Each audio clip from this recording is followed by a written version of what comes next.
আমি অসুস্থ, তাই ঝোঁকের বসে এসব বলছি। এটা ভেবো না সুমি। তেমন হলে সত্যি সত্যি বাড়িটা বন্ধক রেখে। বাবা, তুমি বাড়িটার এই বন্ধকের কথা ভাবছো? আমি তো আছি নাকি? একটু ভরসা করো আমার উপরে। আমি বলছি তো, আমি চেষ্টা করব যদি ইন্স্যুরেন্স থেকে সবটা টাকা পাওয়া যায়। যদি ওপরে মান সম্মান টিকে থাকে না রে অপু।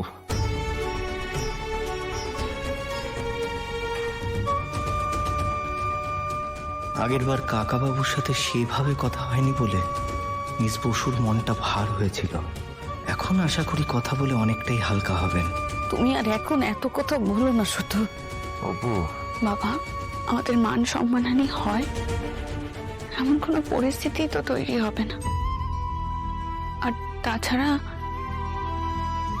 আর্য স্যার তো এর আগেও বহুবার আমাদেরকে হেল্প করেছেন বহু বিপদে। করেছেন নিজের থেকে। এইবারেও নিজের থেকে করেছে বাবা। বিশ্বাস করো, আমি নিজে থেকে ওনাকে বলিনি তোমার অসুস্থতার কথা। তুই নিজের পায়ে দাঁড়িয়েছিস, নিজের ক্ষমতা মতো যা পারিস সেটাই করবি। এই দায় তুই নিস না।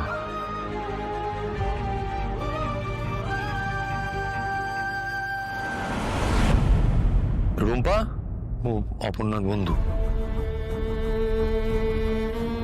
আমরা তো ভেবেছিলাম তোমরা চলেই গেছো। স্যার, আপনি এত রাত্রে আবার? আমার মা আন্টি একবার সতীনাথ বাবুকে দেখতে এসছেন, তাই রাতেই এলাম। অপর্ণা কি কেবিনে আছে? হ্যাঁ, অপু আর কাকিমা। আচ্ছা, কাকু জেগে আছেন?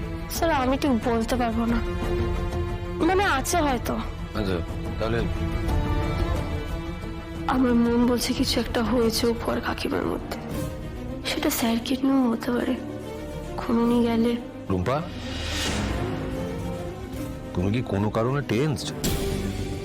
সব ঠিক আছে তো? হ্যাঁ, ডক্টর তো বললেন তাই। ঠিক আছে, ইভিনিং থেকে এসো তাহলে।